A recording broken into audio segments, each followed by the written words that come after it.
Alright, here I am back over at the unnamed plaza where there's going to be a bunch of stores eventually, but nothing now except 4 rent signs. And I'm about to embark on a mission. Up, up, and away. There we go. There's me in the frame.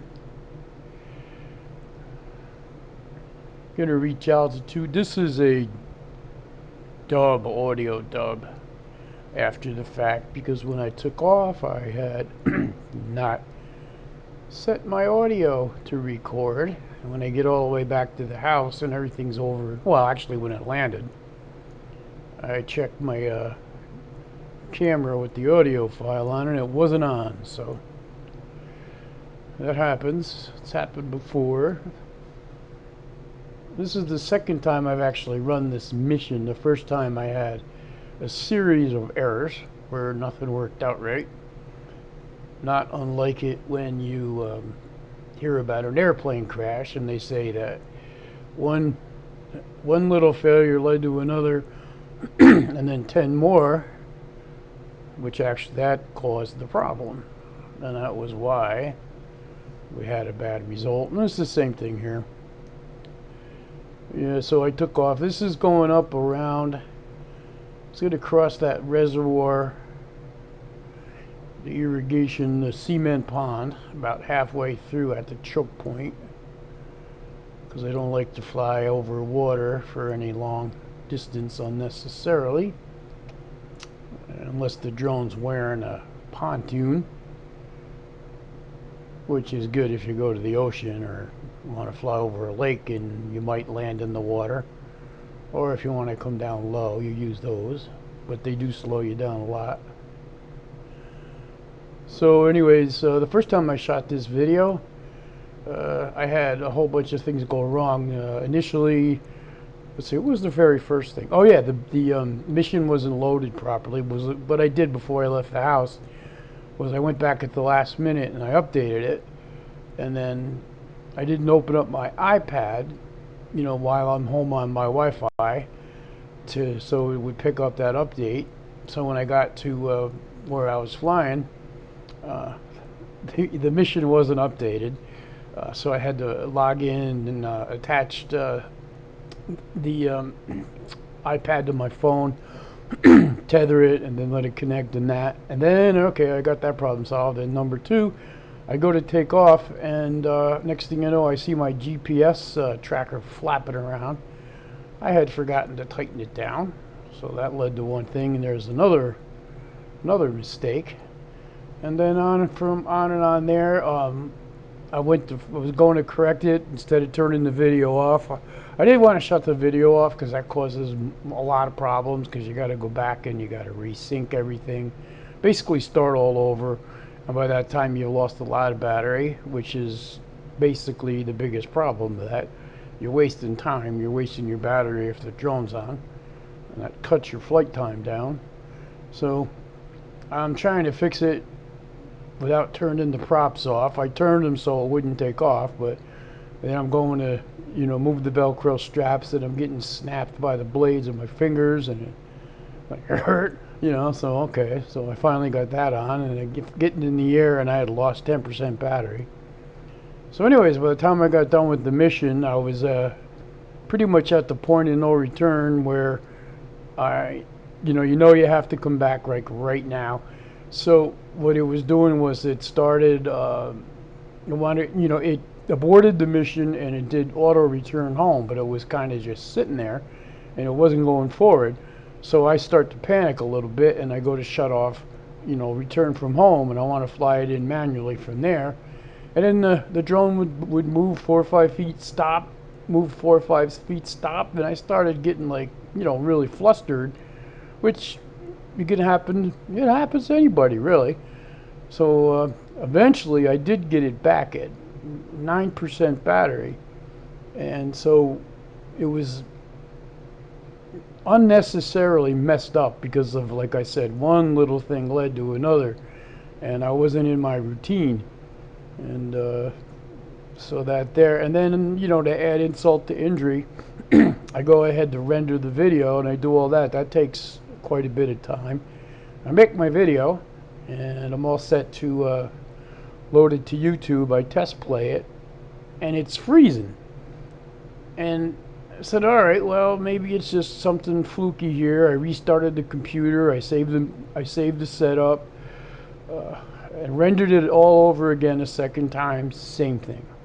So something to do with when I was messing around, trying to keep the camera running. I corrupted one of the files, so everything acted like it was working. Like it had a good video file, but once I put it in the program to actually render it, it failed.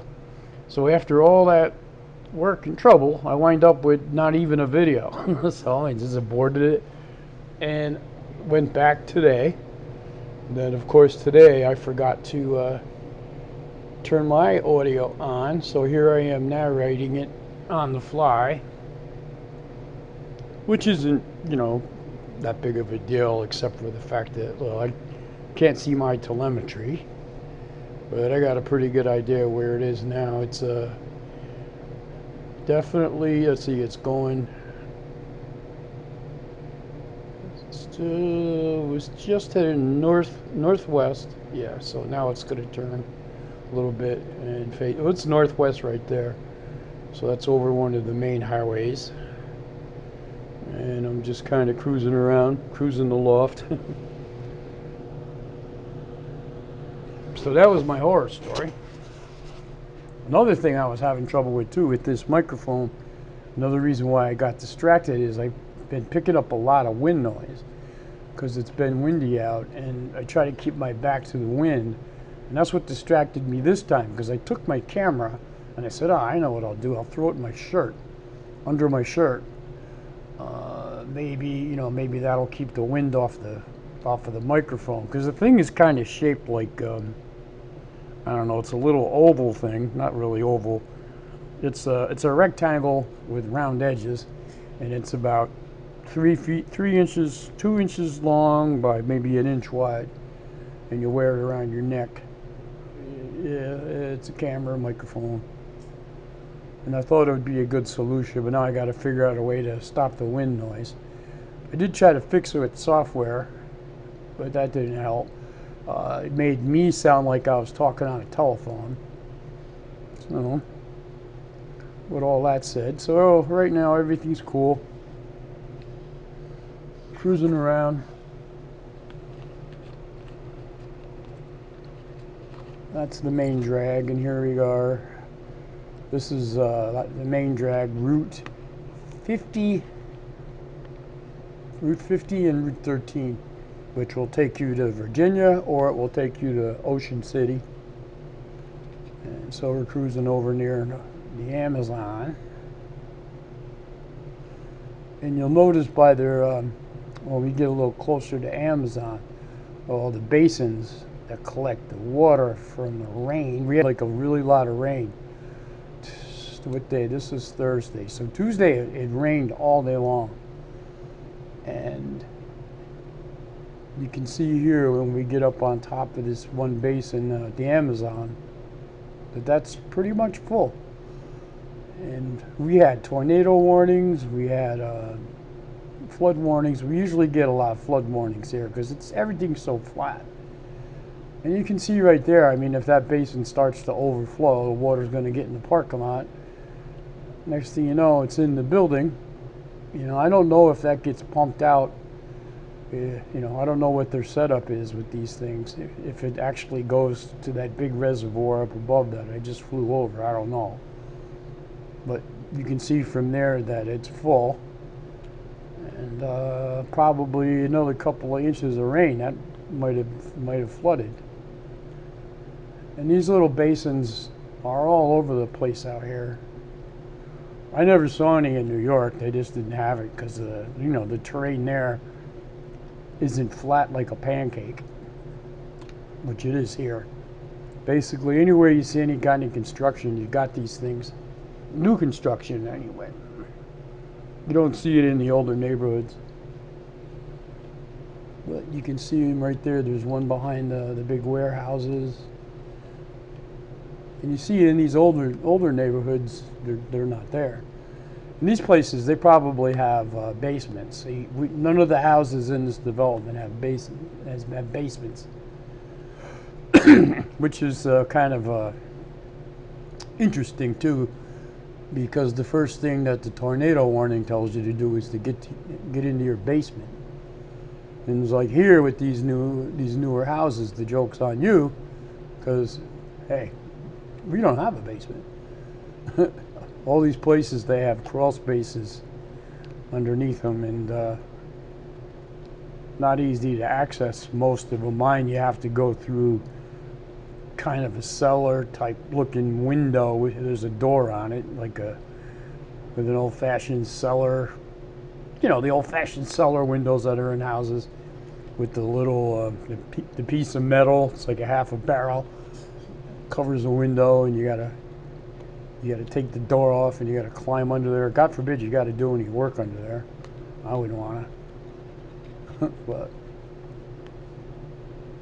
now we're coming back up on the hood and getting towards the end of the mission, because then the flight I was describing first that I messed up on, since I lost about 10% battery and I had not flown this mission before, I kind of, I had no way of knowing without actually doing it, how much battery I was going to land with, how much time I actually had, because you want to make sure that you get back safe and sound. And on the bad mission, I wound up landing with about 9% battery, and at 10% it wants to auto land, so luckily it was above my head. And you can see here too, I flew over this a couple days ago, not thinking about it, but you can see that big puddle in the middle, and I'm thinking, how come they never put a house there? There's like so much room. And then I'm watching it now and I go, oh yeah, that's why. It's another cement pond. It's a place for the water to collect.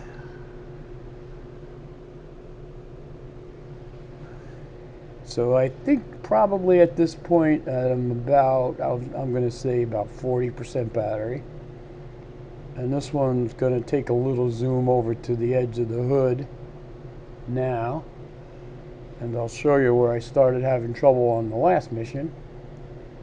I literally did panic a little bit, and you're not supposed to do that. But it got to me. I admit it.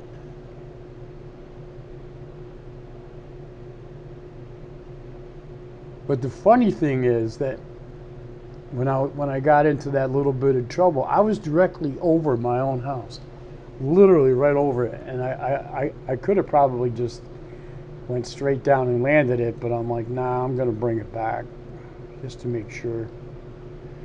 So yeah, as I got right about here, a little further along, I started to get concerned about the battery.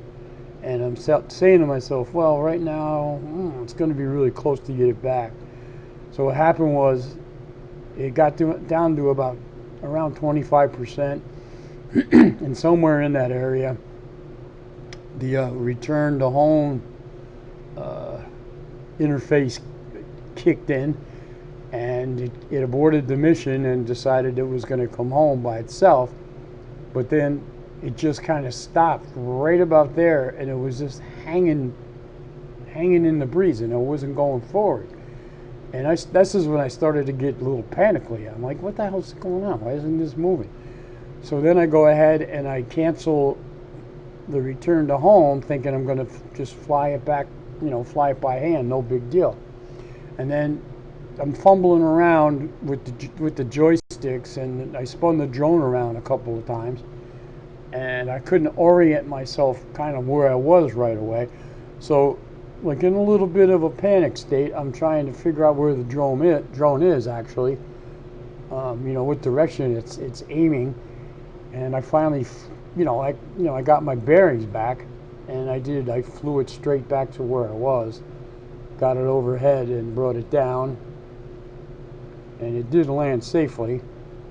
but I got pretty lucky. It was a close one. Not that I would have had trouble finding it here, but it was just like an unnecessary error.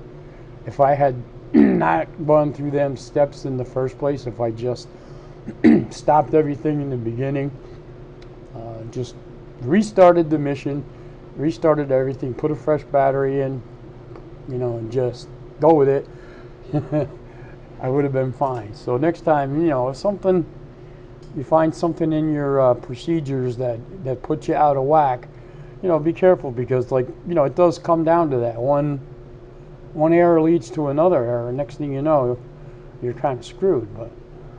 And I've been in that situation before too, and I do have a lot of flying time hours, but I still got a little bit frazzled. So last time I checked, I had over 360 hours.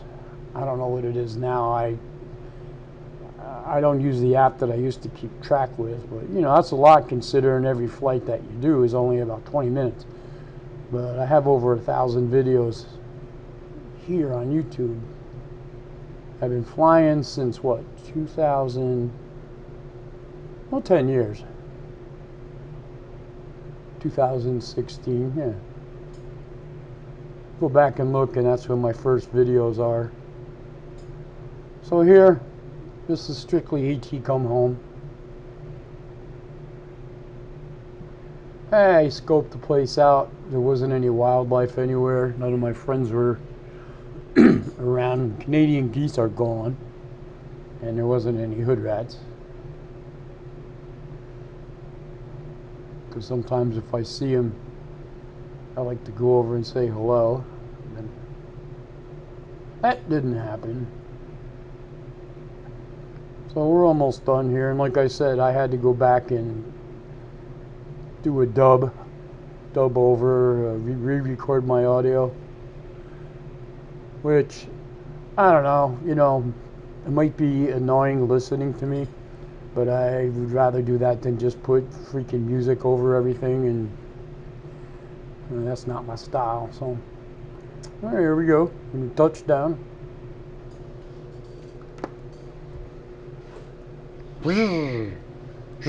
No prop noises. So everything's cool, safe and sound on the ground, and D-Dub is out.